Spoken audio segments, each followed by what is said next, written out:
Now, as I was trying to suggest last week, most of us in the United States have not the slightest notion of what nonviolence is as a social theory or as it's been practiced in the last 100 years. We'll go back farther than that, but at least in the last 100 years, where it came of age as the most practical way to bring about change, if you want change on the behalf of people. That if you want a little more justice, a little more openness and freedom, more access for people, if you want a more democratic society, if you want a better community in terms of solving problems, living with some degree of harmony, not in the utopian sense, but with the sense that there are issues that have to be resolved always, as long as we are human beings, there will be issues we have to face, and that issues that we can resolve. And if you want that sort of change, then nonviolence as a political science, as a social theory, is the only practical way that can happen. The way in which certain groups of people, especially younger people, talk about revolution, and meaning by that a violent overthrow or upheaval, the way the militia groups in the United States talk about being prepared to fight the government with their own training, much of the training that goes on out in the forest in Michigan, or Texas, or Colorado, and other places in the country. You cannot have thought through very deeply the issue of what it is you'd like to have as a future, and you cannot have thought out very much about any kind of change on behalf of your society. So I want to want to sort of insist that we really grapple with this and talk about it. So I want to invite everyone to spend a portion of their time thinking about how, in this large place, you can find a way of examining the issues and talking about it and sharing it with the rest of the class. So if you have not found a voice for contradicting your professor or teaching the person who's teaching what you know, or raising questions that challenge what you've heard in class or what you've read in the books, I want to invite you right now to begin thinking about that. And it is not that difficult to have a discussion in a place this size. We don't have microphones and all of that, but one of the ways in which I at least have found this to be possible is if you think in terms of all the folk who are in the room, and then if you think in terms of maybe standing up and talking, perhaps changing your body style, changing your posture rather, facing as many of the people as you can face, so that those who may not hear well can read your lips from a distance maybe. But it is not that difficult. Certainly folk, in my judgment, who are in the university and who intend to become, as you will be, leaders in your home, in your community, in a variety of organizations to which you belong, or at least active participants, then I think if you have not started to work on this for yourself, then this might be a good class to do it. Because I'm going to want responses in class. I haven't yet completely decided how to best do this, and I haven't quite yet decided how to best do grading, what will count for what.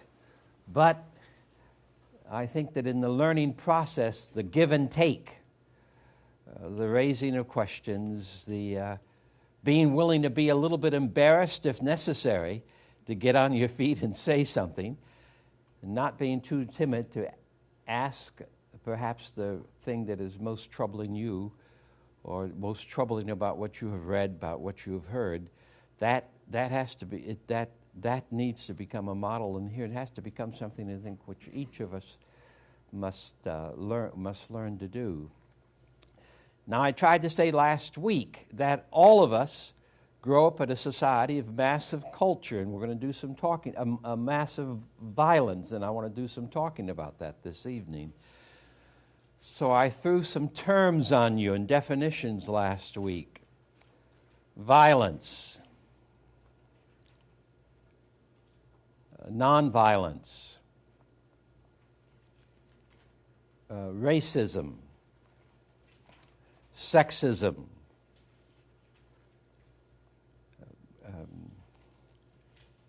I would like you now to respond to some of those definitions if they were not clear, to raise that issue, to raise the issue, and all.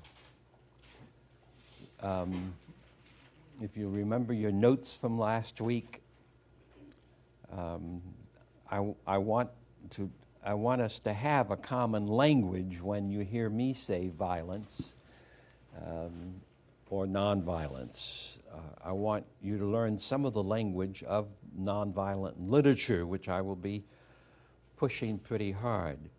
The emphasis in this course is on nonviolence as in the United States and in the world as having been the best change agent on behalf of people that we know anything about. All right, so who would like to begin? No. Yes, please. Do you want to stand and face this way rather than just me? Well, it was really a question for you. Okay. I was just thinking about when you were discussing the issue of racism as an institutional term. Yes, right. And how you were saying it doesn't really affect you, individual racism doesn't really affect you, it's the public and institutional term. Right. But do you think that we can eliminate the institutional type of racism, the general, all over institutional type, without eliminating individual racism? Because I feel like if individual racism remains, it's impossible. Yeah, it's good. Yeah, how do the two connect, and can you eradicate the one without the other? They do go hand in hand. But one illustration, or one way of talking about this, well, maybe I should ask you, what do you think about that? Go ahead, it's a good question. All right, yes. Well, I think to an extent, you can get rid of the institutional kind and still have the human kind, the individual kind. But by making laws,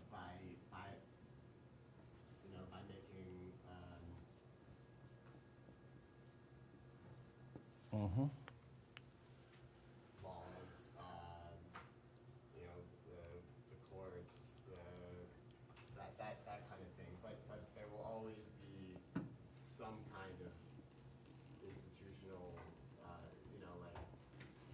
in like hiring. You can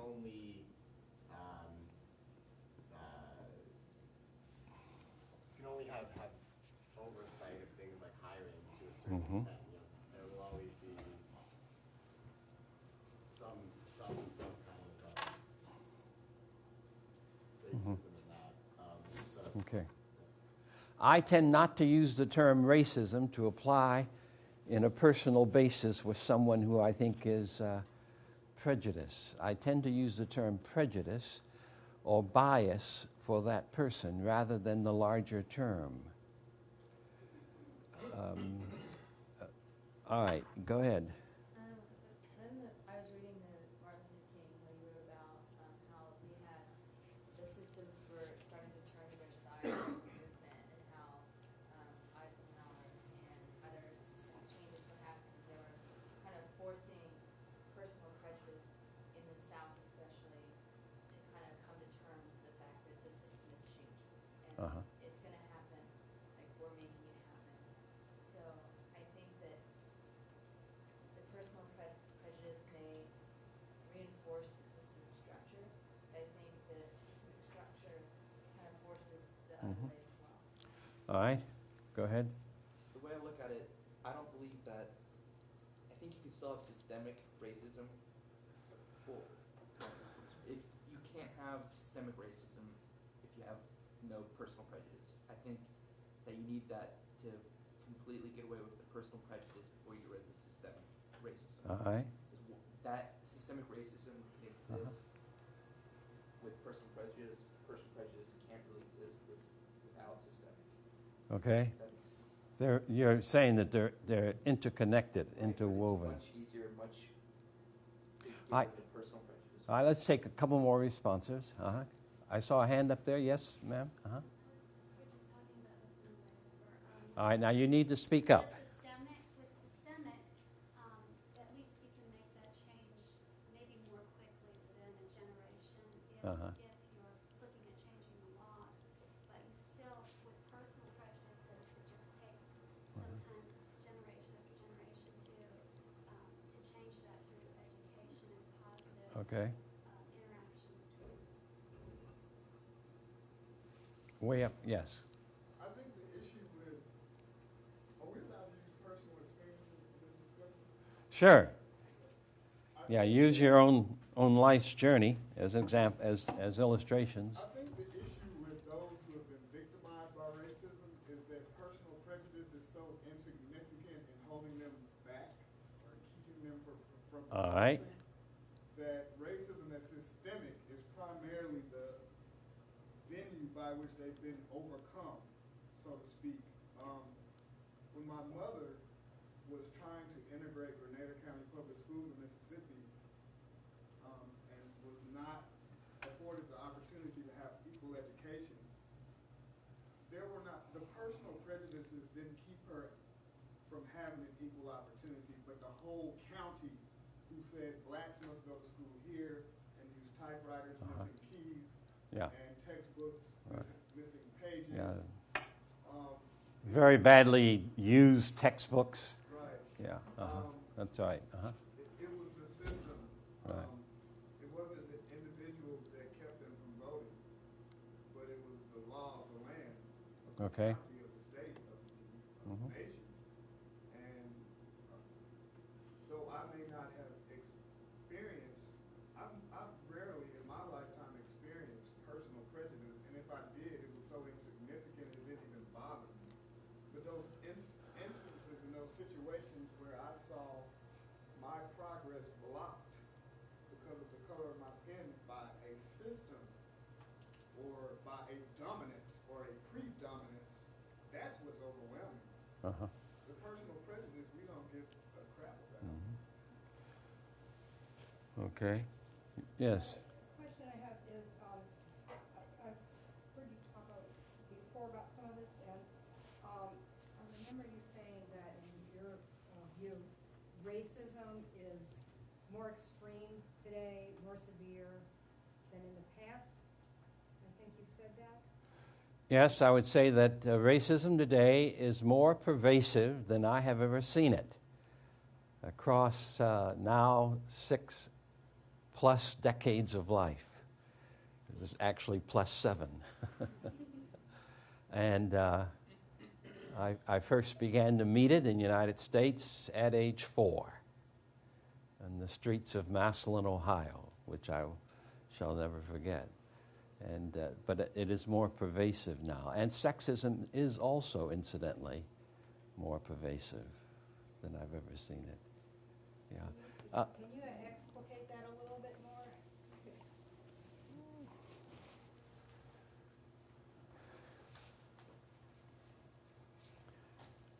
Maybe one of the ways to get at this issue is to raise the question, how did we become a racist society?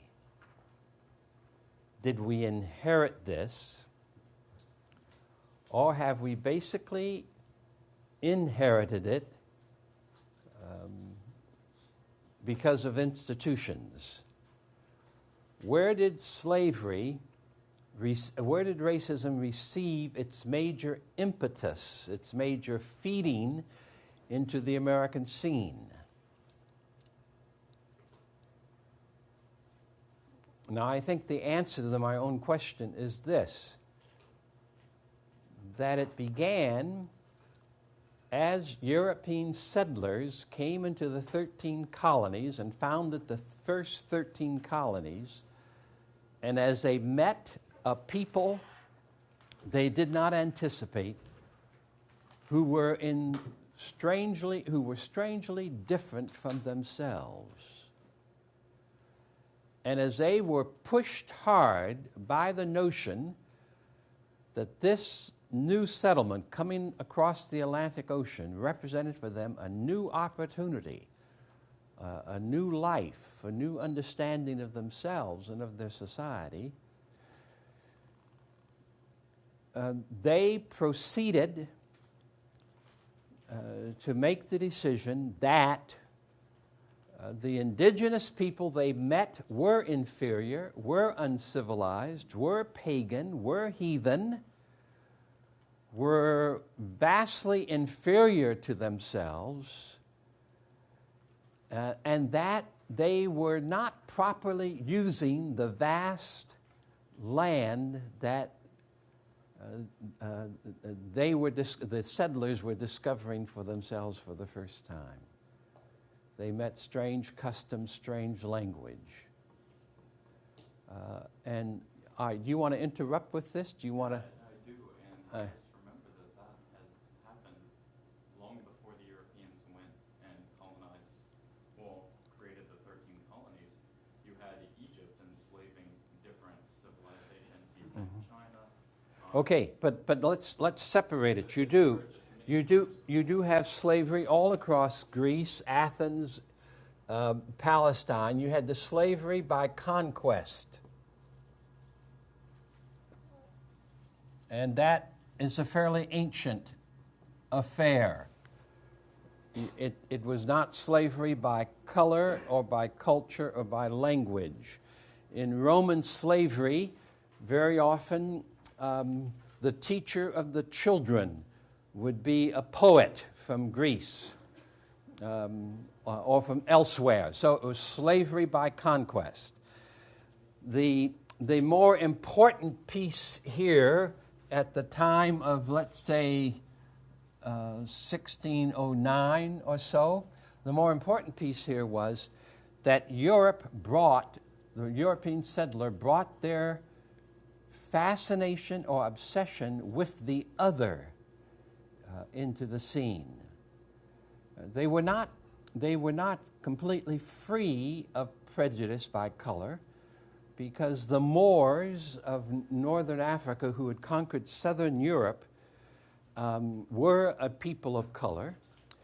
Europe had already gotten itself enmeshed in the business of the Romni, became the Gypsies, who were a dark-colored people who came across from India in about the 9th century, and because of conquest, they left and immigrated across a great distance and landed in Eastern Europe. And many of them began to get then the prejudices of that part of Europe, and some of them, in fact, became slaves by color as early as the 10th, 11th centuries. So you do have that background, but we're talking now about settlers who didn't come by and large from Eastern Europe, Czechoslovakia, or that region, but came primarily from Western Europe, Holland and Belgium and Netherlands and Germany. and France and Great Britain. But they also brought that awareness of the other.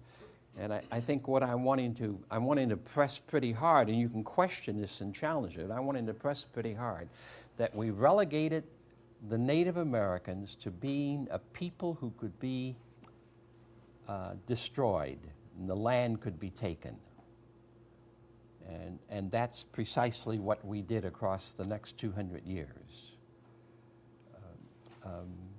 We have persuaded ourselves that there were only a few thousand of them anywhere. But American historians and anthropologists and sociologists in the last 30, 40, 60 years or more, as they've studied journals and records and have written histories of that beginning, will tell us and have told us that there were probably somewhere on just the shores of the United States, just in the territory of the United States today, there were somewhere in the neighborhood of 10 to 15 million people. That in both North and South America, there were 145 million people, are the figures. As Native Americans become scholars and dig into their own past and their own culture, both in the North and South America, they are correcting some of the mythologies that we have about who we met here in the 17th century. But my point of view is that the Native American became the first people subject to what essentially can be called racism. The land taken from them. They're being conquered by gun and by smallpox and so forth. And they're being relegated then in less than 200 years to approximately, they were diminished from several million to less than 250,000 by 1888 and relegated to certain territories that would call reservations. A massive killing. David Stannard, a historian at the University of Honolulu, has written a book called The American Holocaust, in which he examines some of this and some of the record and of this destruction that took place. And what I'm claiming is that we began to put into place some of the mythologies about the Indian that relegated the Indian to an inferior position in the United States. The only good Indian is a dead Indian. That did not start in relationship to black people and the slave. That started in relationship to the Native American. Yes, ma'am. Make the argument of colonialism in general. Beg pardon? Colonialism in general, like when European powers went throughout the world. Yes, we're going to come to that eventually, shortly. Yeah. All right. Yes. So what would things like crusades, in the Middle Ages be called? Would that wouldn't be racism? It would have been personal prejudice. So I thought basically viewed. Well, it created all kinds of mythologies, but it did not establish the sort of institutional patterns that were established in the United States that became slavery. Because the next major gift of our history to establishing institutional racism was slavery itself.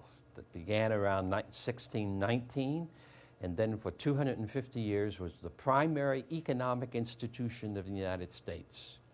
The traces of it can be found in the front pages of business pages in the United States, literally on a daily basis. That slavery did several things. It subjugated the people in the millions. It decimated them by the millions. African scholars say that between 60 and 100 million Africans were killed in the period of European slave trade from the early 15th century to the time of its abolition in the 18th century, largely.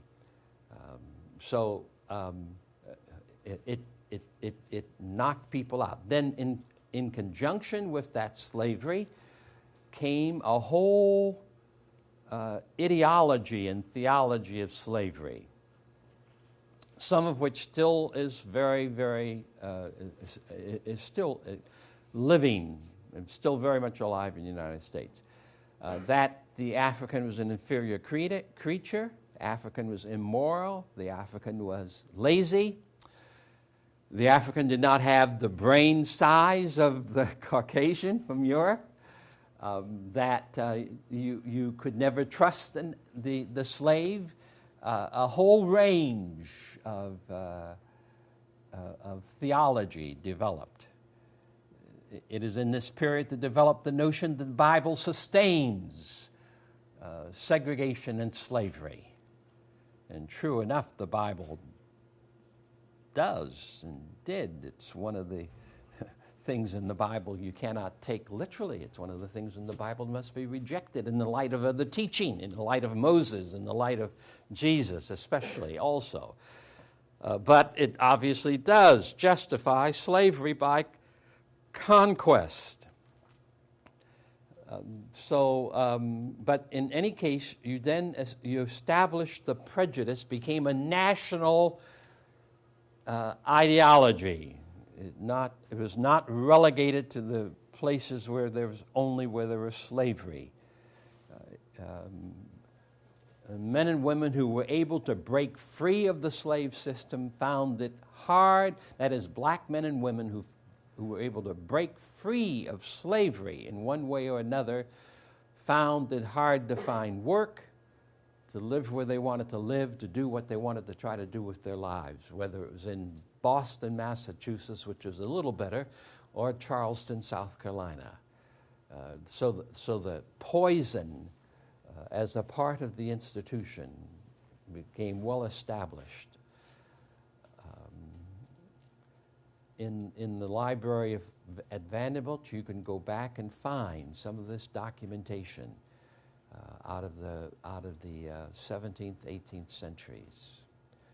So it's that form that, in my judgment, that is what produced the slavery, produced rather the strong racism of the United States. And no other country established a slavery with that psychological and intellectual and social and political undergirding. British slavery did not, whether in the Caribbean or in Great Britain itself. French slavery did not. This is not to pretend that therefore qualitatively different. It's just simply to say that our experience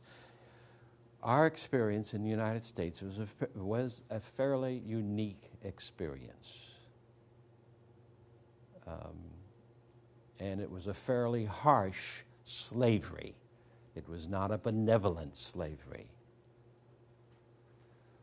which is one of the mythologies that we have adopted about ourselves. Well, it's my contention that that is how racism established itself as a national institution in the United States, and then strengthened the racism against the Indian in various parts of the country, in Indian country. So some of the same things were said about the Native American as said about the slave. Just a very quick thing here, but then when slavery got abolished by law and by the Civil War, the political figures and the business figures could not decide that they wanted an explosion of democracy and freedom. The South, which were the remaining major slave states at the end of 1865, determined that they could not and would not allow a society to emerge that was a desegregated or beginning to become a single society of people living together and with real access. And so that started the whole process by which they did everything possible to undermine Reconstruction. And then it also started a process of lynching, of killing, of wholesale slaughtering of black people, especially men, who were a highly skilled group out of slavery in Mississippi, in Tennessee, in Alabama, in Indiana, and then reimposed, instead of slavery, reimposed Jim Crow law and the apartheid system, a system of rigid segregation, and enforced it by the police as they did slavery, and so forth and so on. The movement, that went on for 135 or 40 years. And when it was finally challenged in the courts and declared unconstitutional, and then when it was finally challenged by a movement, which we will come back to, the South reconfigured again, the nation reconfigured. And it is in that state that we have remained. No significant educational, political efforts to continue the dismantling and the abolishing of the ideology. On the contrary, we have more hate groups perhaps than ever before. We have more websites that are hate sites, race, religion, and so forth, than we've ever had. Of course, the web itself is a brand new technology. It's still a relatively new technology. We have more hate sites, and there's very little said about this, or very little counter-activity, counter-education going on to stop it. What is called in the United States conservative, and conservatism is in fact a continuation of racist ideology for the most part. That's why its strength is primarily out of the Southeast and the Southwest, why many of its major voices, who are my generation of people, are folk who fought bitterly to resist any degree of change in the United States. The symbol I use is the symbol of Trent Lott. It was in 1962, at the time that James Meredith went into the University of Mississippi, was a student, and was a student opposed, counted himself as a conscientious segregationist, that it was the way of life that needed to be preserved.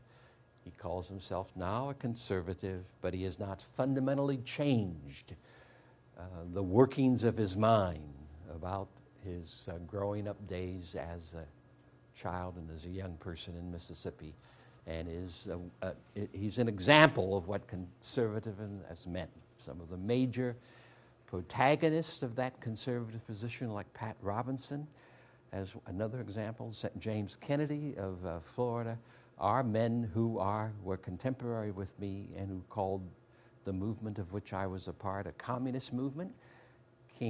Martin Luther King Jr. was not a preacher, but a communist and a radical and a traitor to the United States. And you can find that in the literature. I mean, that's not something that has yet disappeared. So the conservative movement in the United States, in my judgment, fundamentally a racist movement. Now, the original question, institutional racism as versus prejudice. Most of us learn our racism from the institutional and systemic and the systems that are a part of racism.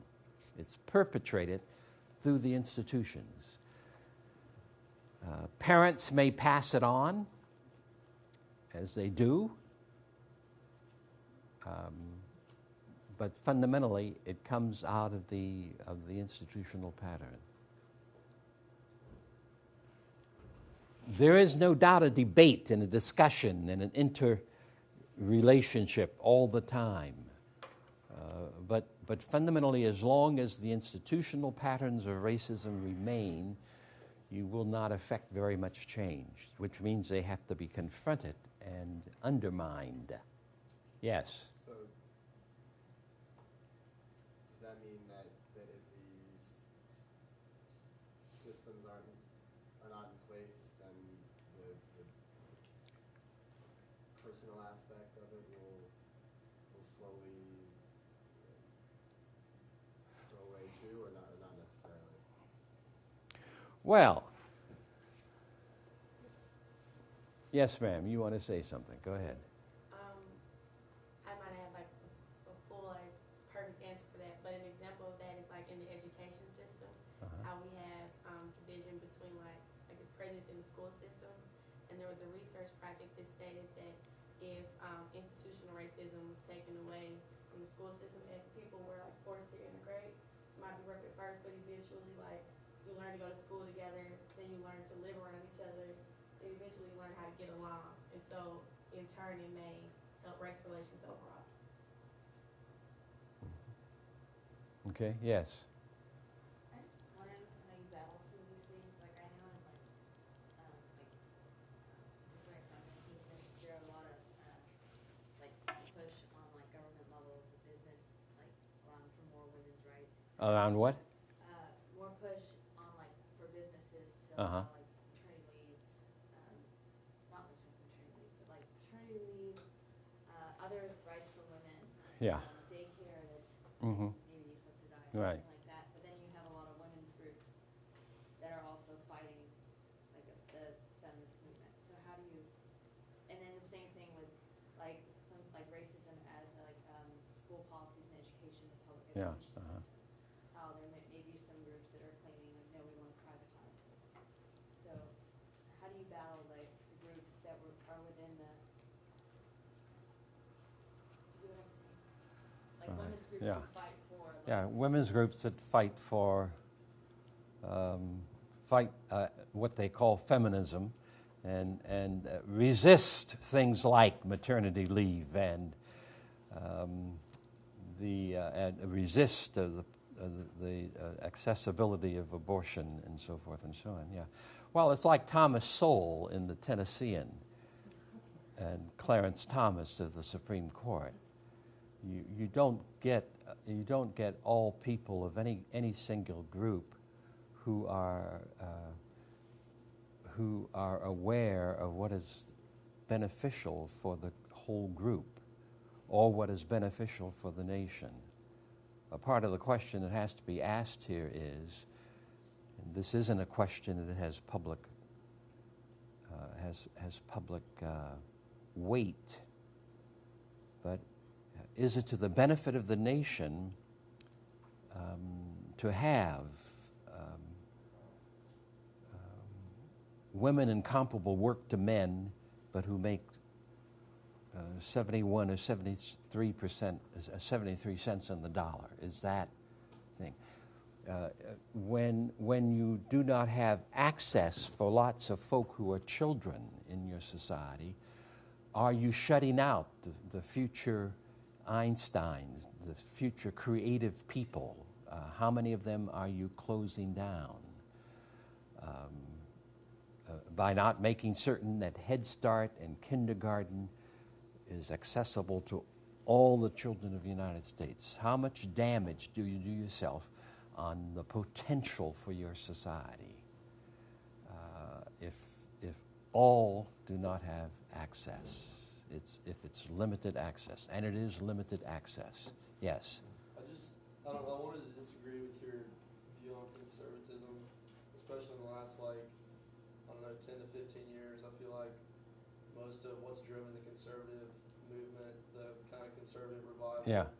These last midterm elections are a little different, but it's mainly been in my opinion, religious issues, like hot button issues like abortion and gay marriage and things like that really fueled this conservative movement that's hijacked religion, in my opinion, as opposed to the racist continuation.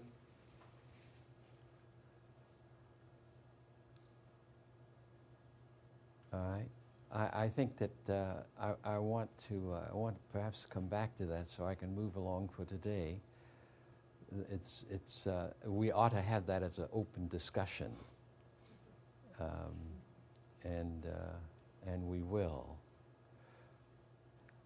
I think that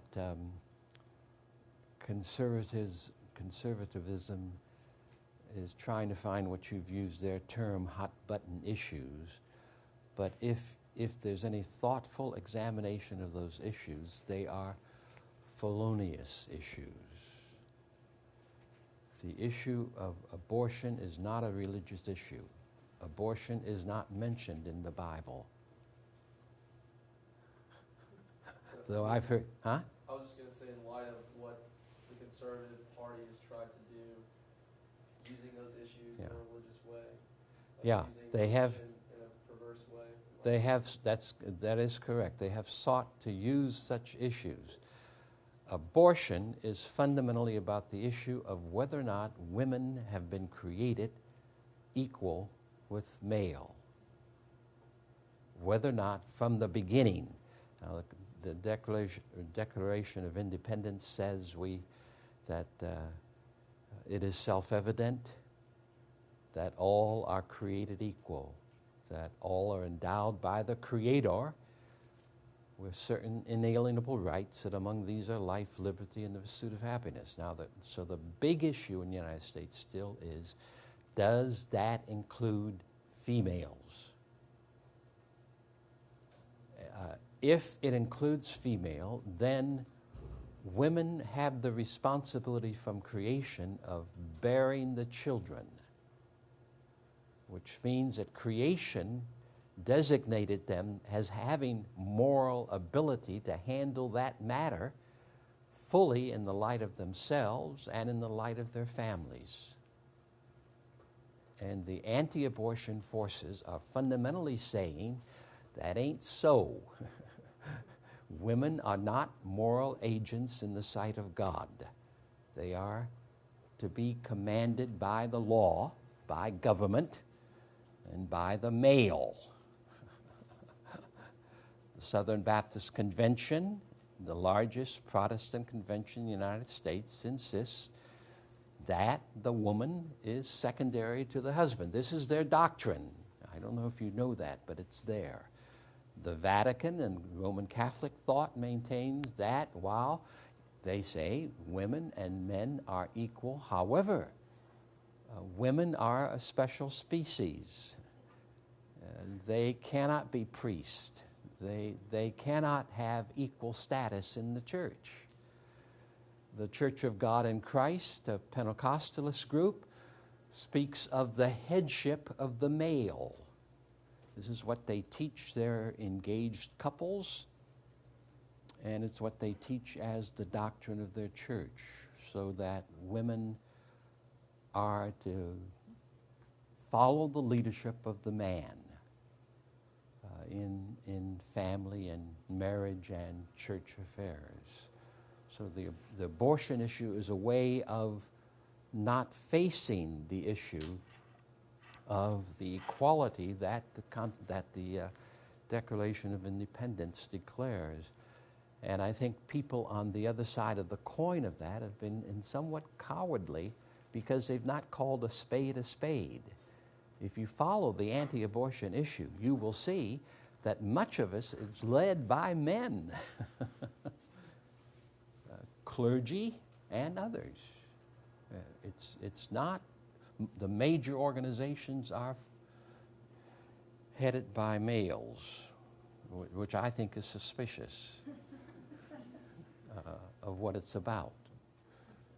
So, but you're right. They use it as a way of confusing the issues. But you do not hear any conservative talking about, let us have an educational system in which every child gets access across the country, no matter where they live. You do not hear them talking about universal health care includes all 300 million people of this land. You hear them like a Thomas Sowell, and who I'm reading for the first time in the Tennessean. You hear Thomas Sowell, for example, talking about poverty being intractable, and homelessness in part being the responsibility of the homeless. So you do not hear them talking about, here's a problem and the problem can be solved. Let's work to solve it and resolve it and move our country a little more in the direction of our historical documents. I didn't mean to get distracted in this fashion, but is it institutional or personal? The personal views of prejudice and fear or bigotry hurt you, but what hurts most people in the United States are not somebody's personal views. They are the institutional patterns in corporations and institutions, in Congress, in the United States, in the media, in the criminal justice system, in the courts, that does most of the hurting, most of the killing. So I want to move us here to a couple other issues in relationship to violence, of what we can call behavioral violence and or structural violence in the United States. Now, behavioral violence is the story of Mrs. Winkler on the front page today and this week, because she's appearing. You know this name? Mrs. Winkler is a young woman who was married to a minister here in Tennessee. Someone tell me that city.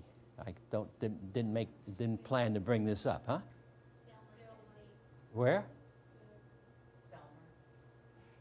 Selma? Selmer, Tennessee? Where is that? It's in West Tennessee. Oh, it's in West Tennessee. Selmer. All right. And she killed her husband. She maintains that this was because of the constant abuse that she took in the household. She apparently is going to appear on Oprah or something like that. So it's on the front pages. The family of the murder victim, of the husband, is protesting it. So that's why it was on the front page of the New Tennessean today. Again, her way of handling complicated, perplexing personal scene is what is called by many of us behavioral violence. It is what the newspapers and the TV reports constantly begin with. You find this always on the front pages, behavioral page. It is usually a single person, however perplexing their life is, using violence to try to change it or to correct it.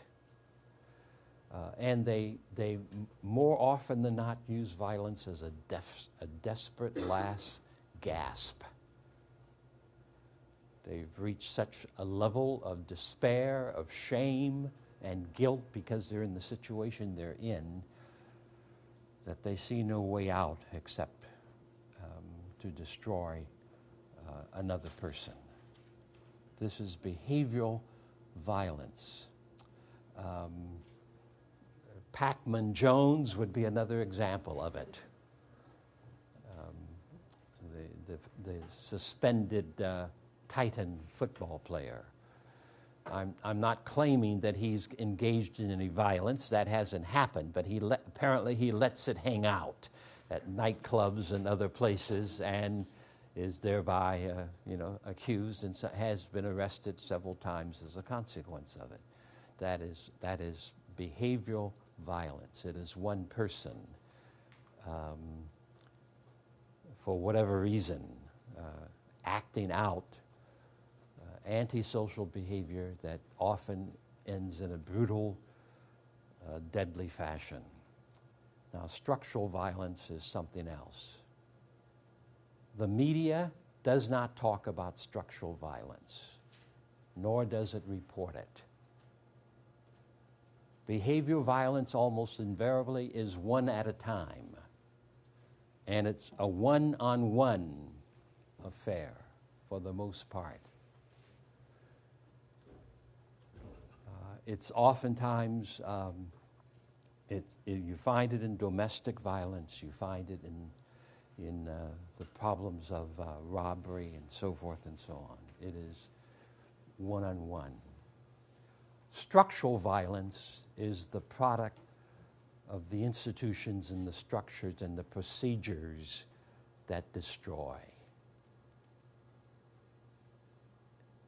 And not because of individual responsibility, as some people want to say. As an illustration, in the world today, some 23,000 babies die in the first year of life around the world. Daily. I think the figure is much greater than that, but that's what the World Health Organization and a number of governmental groups claim. 23,000 a day in the first year of life. That's structural violence. That number has steadily increased in the last 4 decades. In the United States, it's 200 infants in the first 12 months of life daily.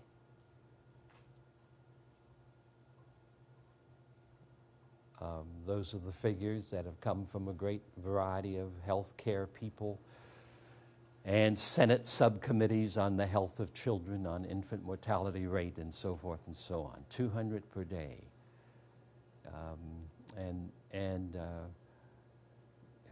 It happens to all over the country. Yes, ma'am. Could something such as an immigrant come into U.S. waters, the Coast Guard catching them and sending them back? I can't hear you. If an immigrant comes, let's say from Cuba, and they're caught in U.S. waters, and the Coast Guard sends them back to Cuba knowing that the sentence will most likely be death, can that be considered structural violence as well?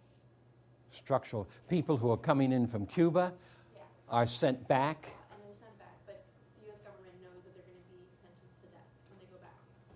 Is that considered structural violence? It is part of foreign policy of one kind, but it's not the structural violence that I'm talking about. And I don't think that's quite true. When did that change? Most of the time, people coming in from Cuba, fleeing on their own, get welcomed and not sent back, unless the Coast Guard blocks them before they get close to the shore, 90 miles away.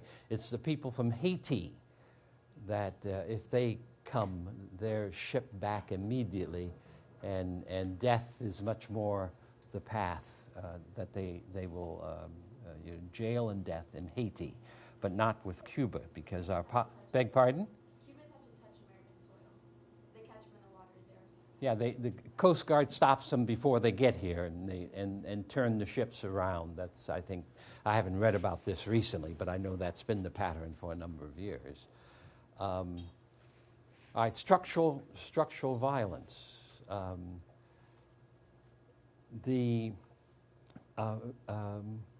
Structural violence includes the people who are killed by police in our country who are not wanted for any crime, for whom there is no warrant out, who are not in the process of committing a crime. The numbers here, according to only one study that I've seen and only one study that I know, is 4 per week across the country. And most of those incidents are not reported. The crime bill of 1996, these were to be reported to the Justice Department, to the FBI, and these were to be made available in the statistics on homicide and killing and so forth in the United States, but that has never happened. The governments have not been interested, either the Clinton government or or since then the Bush government has been interested in doing anything about it. But 4 a week. And these are cases of ordinary folk, though 90% of them are going to be black people. And these people range in age from 13 months to 79 years of age. And as I say, they have no weapon on them. 13-month-old girl that was shot in Los Angeles in July of 2006, as an example. They have no weapons on them. There's no warrant for them. They're not committing a crime. They were not committing a crime at the time, but they nevertheless end up